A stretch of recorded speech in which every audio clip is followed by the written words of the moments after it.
Hello there, and welcome back to episode 2 of season 3 of the Savage Lands. We got the foundations done in the last episode. I have struck the earth, I have survived whatever killed this place by just putting a lid on it. Down here, we don't know what horrors are in there. We heard noises, that's all I can say. Beyond that, we've set up a basic perimeter. We got some stash with the wagon supplies down here. A narrow and cramped corridor leads down through the aquiferous rock to the farms to be. A kitchen industry area is being carved out here, and I've been a busy boy between those two episodes. So, in a nutshell, this will be the crafting for this fortress for the time being, with expansion plans attached to it. So this is going to be where we process metal. This is going to be where we process wood. This is going to be stone processing, and this is going to be gems and crafts. In a nutshell, it will all get expanded by halls and logistics and all these things, but for now I wanted to keep it very simple like that. So, new migrants have arrived, and also I've been pondering about this story, my dear friends. So, I came to a few conclusions.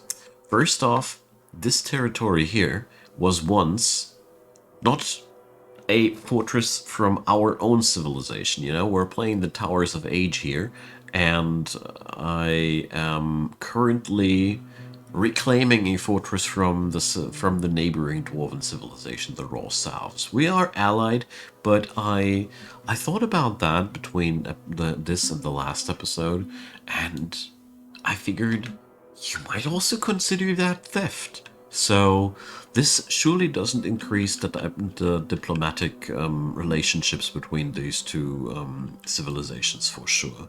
We've received a whopping amount of 2 migrants. Wow. I also concluded that I want to attach a little bit of a story behind all that, because everything's more fun with a story. You know, we are here very close to the core land of the Towers of Age, so this was the first one. Season 1 was Gulf Cobalt, the poorest fortress of them all. Then we had Brightness Portals, which is by now by a population of 500. Holy moly. Yeah. Anywho, these 2 fortresses I've built myself, and here I figured the person who was sent to reclaim this place, one certain Eden Colrelbed, I figured that she's considered to be a novice architect in her kind, and in short, the story that I want to follow is that her fellow dwarves have kind of like set her up. This is meant to be a challenge for her skill and a challenge in terms of adventures, but nobody told her about the diplomatic and political implications, so I plan to play this saga for a longer time, and I do plan to declare war on some point in the far future with this Dwarven Civ.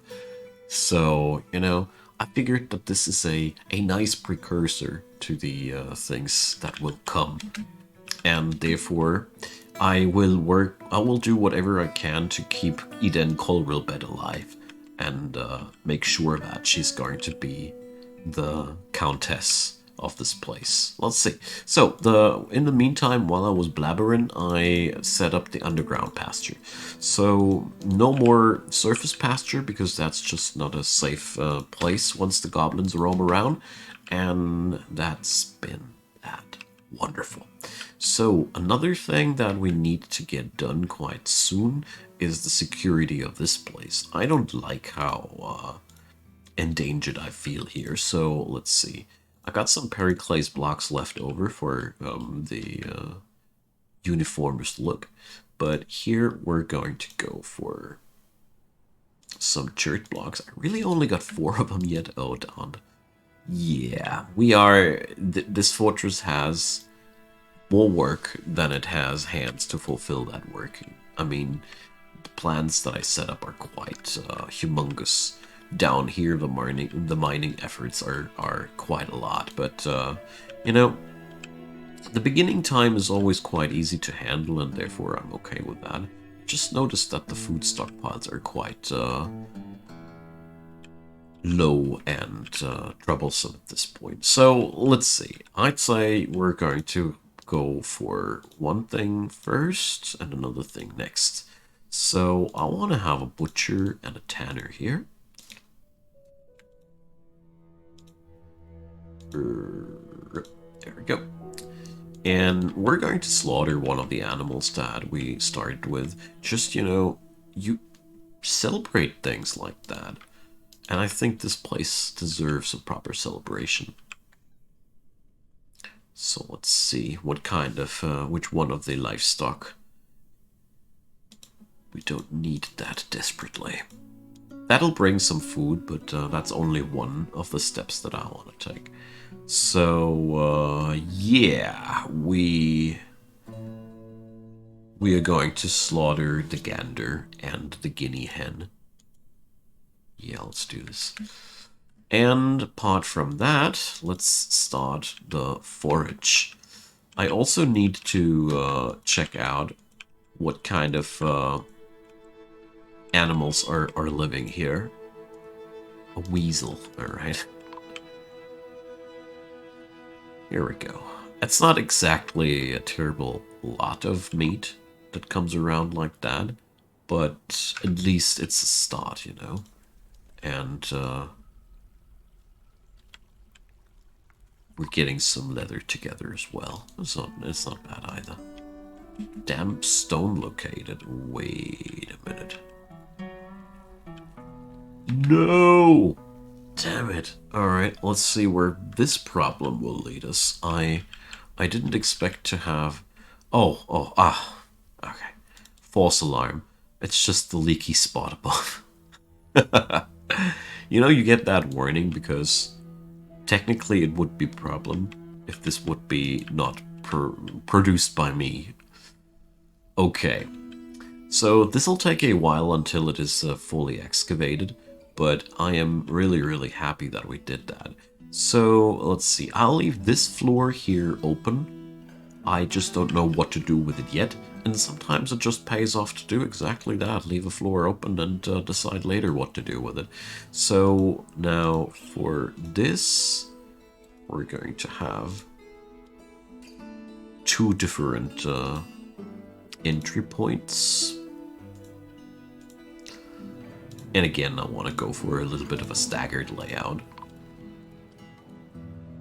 War dog and a porcupine are fighting. Epic battle. Good. So I want to get this area here into a city. So considering the situation and the narrative, we are here currently more like an expeditionary force, so that I want to reflect that in the way that we build our housing. So it's going to be a bit utilitaristic, but also there's going to be some effort in putting up a bit of luxury here too. So let's see, we're going to go for larger rooms than usual. Come on. We got the room, we got the space. One day I wanted to make a fortress which ain't no dwarven hotel, but that day has still to come.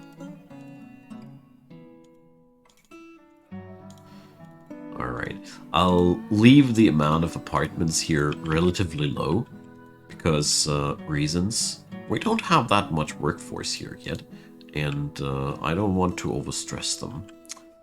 Right on. Okay, so now we're going to go down the road here a little bit. Let's see, these chambers are almost ready. And also we're going to go down the road this way a bit.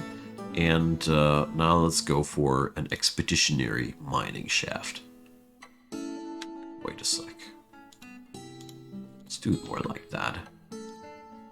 This way I can easier seal it off if anything goes south.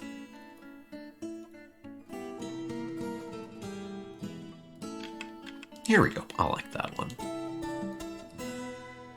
So, hooray me. Oh, yeah, we got miasma here because I forgot to set up stockpile zones. No, I'm so silly. That's totally my fault.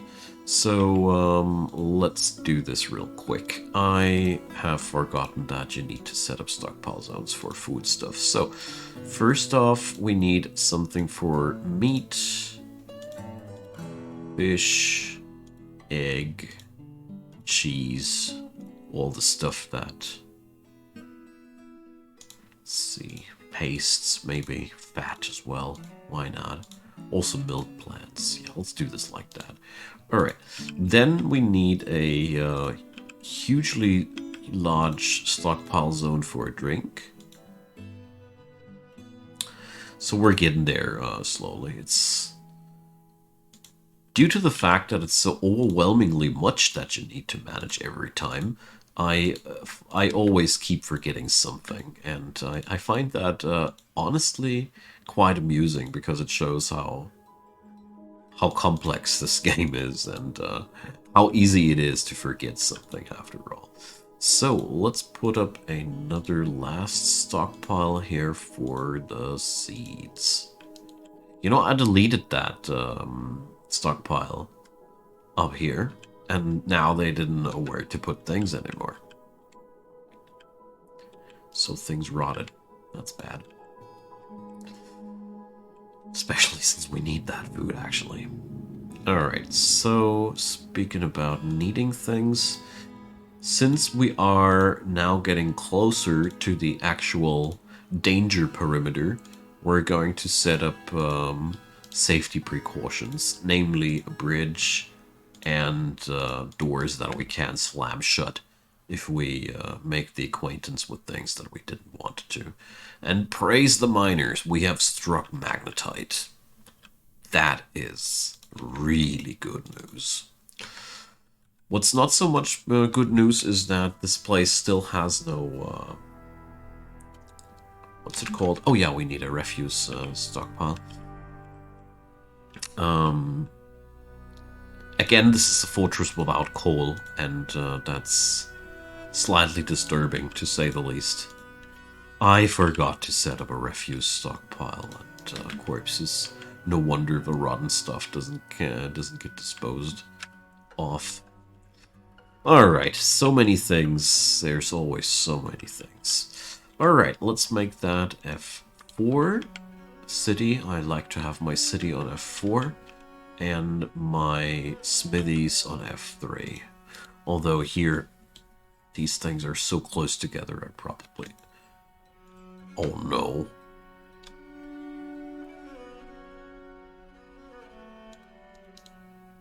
Alright, the Chaos didn't win, but I've heard terrible things about these creatures.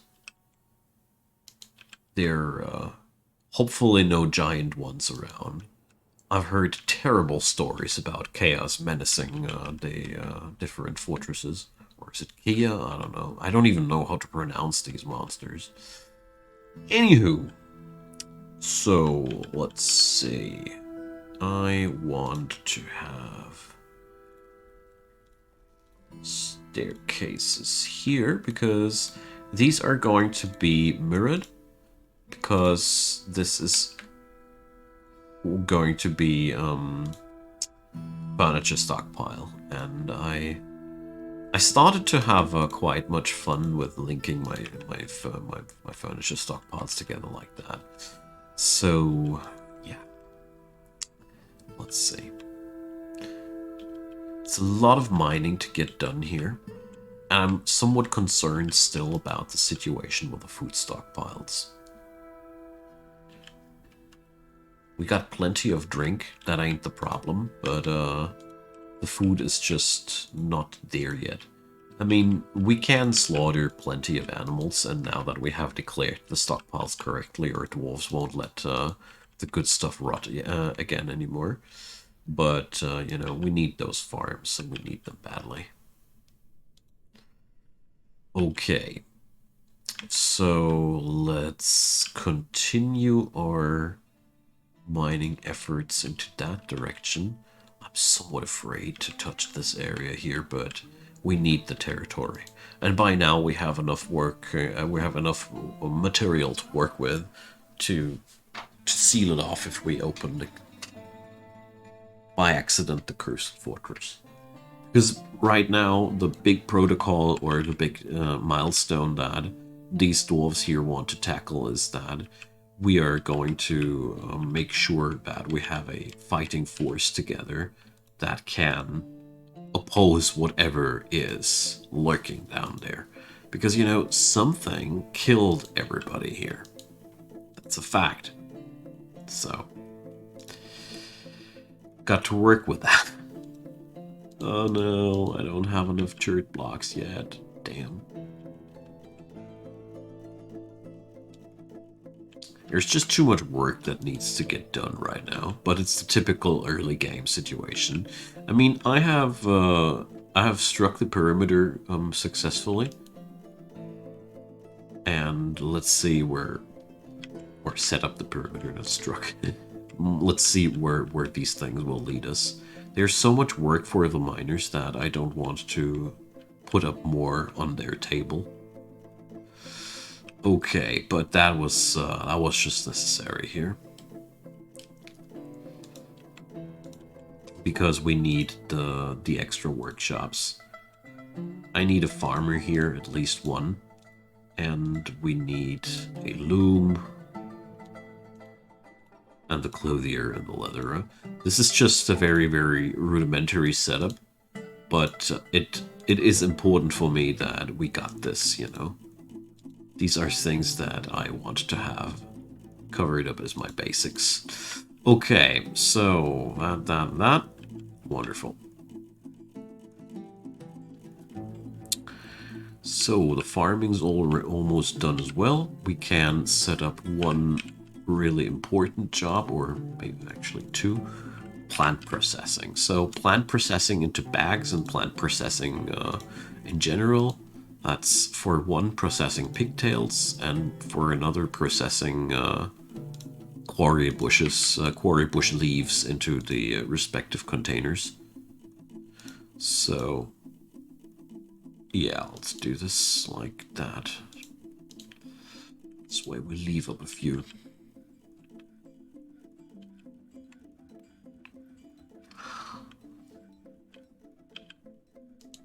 Okay. So now it's time to flood the fields. So first steps first. Let's shut the doors because I don't want anybody accidentally standing in there. Although I don't think that anything terrible would happen. It's just a shower, you know.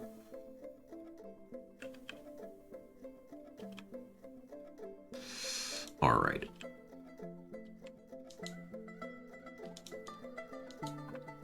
That does take quite a while. Let's make it important. Thing is, we need to wait until that's dried up after all again as well, so... Might as well pull the lever right there. So this is all that we need to do now to set up the farms afterwards, so yeah, we're quite set. As soon as I have enough population around, I want to widen that shaft, but for now I shy away from a larger task than that. So, let's keep setting up workshops, shall we? So, here will be the smelters. Hope 4 of them will suffice for now. Here will be the smithies. For now, we only have one. And the idea was that the raw ore will be contained in the chamber out here, and then the stuff will get processed here. Fuel will be found here, so the distance between the smithies and the smelters is okay-ish. Completed bars will be stored here. Yeah, it's not super efficient. I could store completed bars here, but I'm not one who loves to over optimize these layouts too much. That's just not fun for me. And I personally think the most important thing about games like Dwarf Fortress is that you somehow find a way that's fun for you. Just my personal thought. All right, we got that. The farms are ready. So it's divided like that. Not necessarily the most effective way again, but it's my personal favorite way. And at this point, it's now extremely important that we forbid other jobs for our planter. That's the only way to make sure that this guy gets everything done that I put on his tab. Alright. So, first steps first. The plump helmet has to be planted. Then I want those quarry bushes, just for the sake of our food supplies. And then we need pigtails for the production of clothing. And then we're going to go for some sweet pots for more booze. We could technically also make sugar out of these, but I'm not down currently. So, I'll set up a second field of pigtails right away because I know how things are. I know that every fortress that I played so far was simply eating fabric at some point, so I find it easier to do it like that. Let's allocate the cloth here at this spot, and let's see. There we go. So let's do some stockpile magic. I am going to do this. Furniture stockpile. And, oh boy. For a moment I was afraid that we did something wrong, but no, it's just the yearly caravan.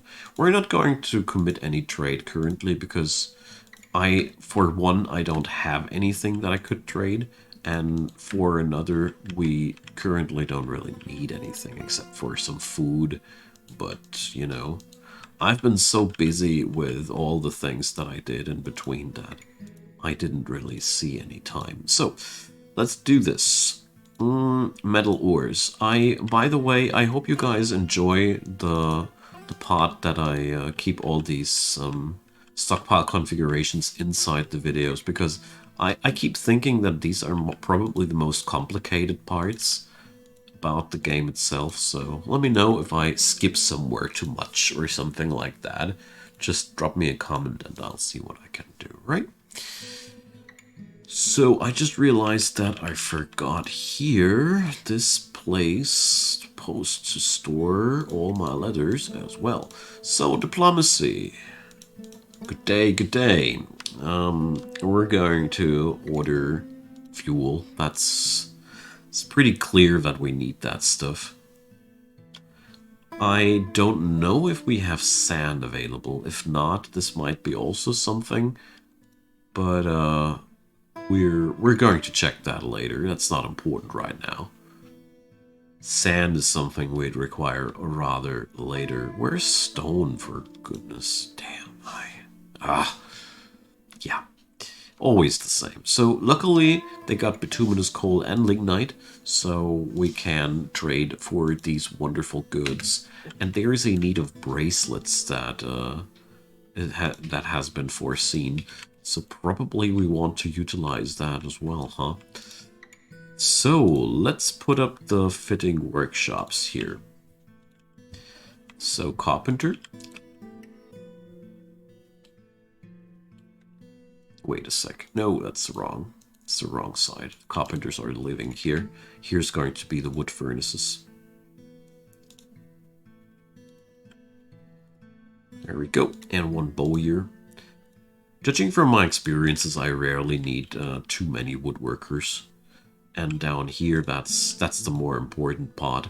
That's where we employ the stoneworkers. So let's make a lot of these. 5 of them should suffice. And a mechanics workshop as well. And down here, we will put up the crafts dwarves workshops. And probably, well, probably. Where do we put the jewelers? I haven't decided yet.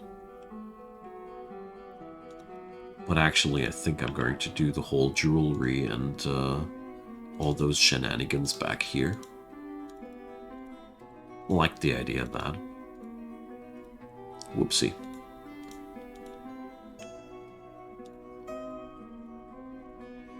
There we go. Recently, I've been trying to get some basic shapes into my storage holes to make sure that not every place is looking exactly the same. You know, that's probably one of the hardest things when you play this game a lot. So, gems. There we go. Just trying to get some spot for everything, you know. But I think I did a pretty okay job so far.